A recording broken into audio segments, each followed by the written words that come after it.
राधे कृष्णा। मेरे सभी प्रिय श्रोताओं को आंवला नवमी पर्व की बहुत बहुत शुभकामनाएं। स्वागत है। मैं भाविनी मिश्रा आप सभी के सुखी, स्वस्थ और मंगलमय जीवन की कामना करती हूँ। हिंदू धर्म में अक्षय नवमी का दिन बेहद ही शुभ माना गया है। इस दिन श्री हरि और विष्णु जी की शिव जी की पूजा करने का विधान है। ऐसा कहा जाता है कि इस दिन दान पुण्य करने से सभी मनोकामनाएं पूर्ण होती हैं। इस दिन अक्षय नवमी की व्रत कथा का पाठ भी अवश्य करना चाहिए। हिंदू धर्म में अक्षय नवमी का दिन बेहद ही शुभ माना जाता है। यह पर्व अक्षय तृतीया के बराबर ही महत्वपूर्ण माना गया है। धार्मिक मान्यताओं के अनुसार ऐसा कहा जाता है कि इस दिन ही सतयुग की शुरुआत हुई थी। अक्षय नवमी को आंवला नवमी के नाम से भी जाना जाता है। इस दिन आंवले के पेड़ की पूजा करने की परंपरा है। आंवला नवमी के दिन लोग व्रत रखकर भगवान विष्णु, देवी लक्ष्मी और भगवान शिव की पूजा करते हैं। ऐसा माना जाता है कि इस दिन अक्षय नवमी की व्रत कथा जरूर पढ़ना चाहिए, अन्यथा आंवला नवमी की जो पूजा होती है वह अधूरी मानी जाती है। आंवला नवमी के दिन बिना मुहूर्त देखे कोई नए कार्य की शुरुआत की जा सकती है। बहुत ही बेहद शुभ दिन माना जाता है। ऐसी मान्यता है कि अक्षय नवमी के दिन श्री हरि की पूजा करने से अच्छे फल की प्राप्ति होती है। आज जो है अक्षय नवमी का जो पर्व है इस बार वह 31 अक्टूबर को रखा जाएगा। अक्षय नवमी के दिन व्रत रखकर पूजा के दौरान कथा का पाठ अवश्य करना चाहिए। कहते हैं कि व्रत कथा का पाठ किए बिना पूजा अधूरी मानी जाती है। तो आइए सुनते हैं अक्षय नवमी की व्रत कथा। शास्त्रों में वर्णित पौराणिक कथा के अनुसार बहुत समय पहले एक गांव में एक सेठ रहता था। हर साल आंवला नवमी के दिन वह ब्राह्मणों को आंवले के पेड़ के नीचे बैठाकर भोजन कराया करता था।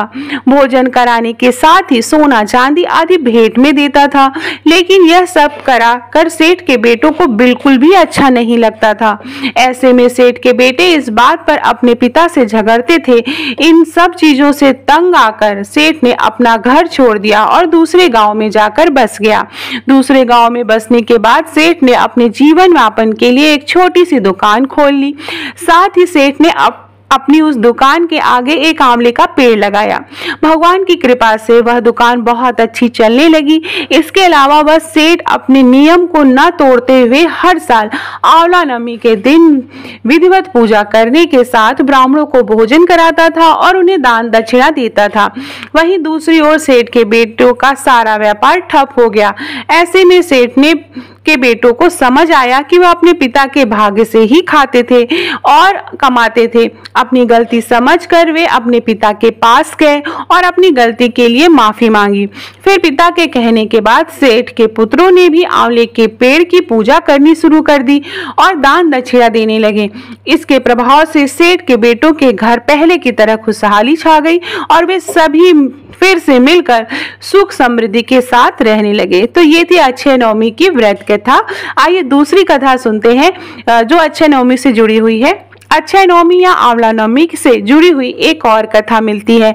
इस कथा के अनुसार एक समय धन की देवी माँ लक्ष्मी पृथ्वी पर भ्रमण करने आई। उस समय उन्होंने पृथ्वी पर देखा कि सभी लोग भगवान शिव और श्री हरि विष्णु की आराधना कर रहे हैं। यह देख उनके मन में दोनों देवताओं की पूजा करने का ख्याल आया। लक्ष्मी जी ने सोचा कि आखिर दोनों देवताओं की पूजा एक साथ कैसे की जाए। लक्ष्मी जी इस सोच विचार में मग्न हो गई। कुछ पल बीतने के बाद उन्हें एहसास हुआ कि धरती पर तो भगवान विष्णु और श्री जी को एक साथ केवल आंवले के पेड़ के सम्मुख ही पूजा जा सकता है, क्योंकि सिर्फ आंवले में ही बेल और तुलसी दोनों के गुण मिलते हैं। इसके बाद लक्ष्मी जी ने आंवले के पेड़ के नीचे भगवान शिव और श्री हरि विष्णु की भावपूर्वक पूजा की।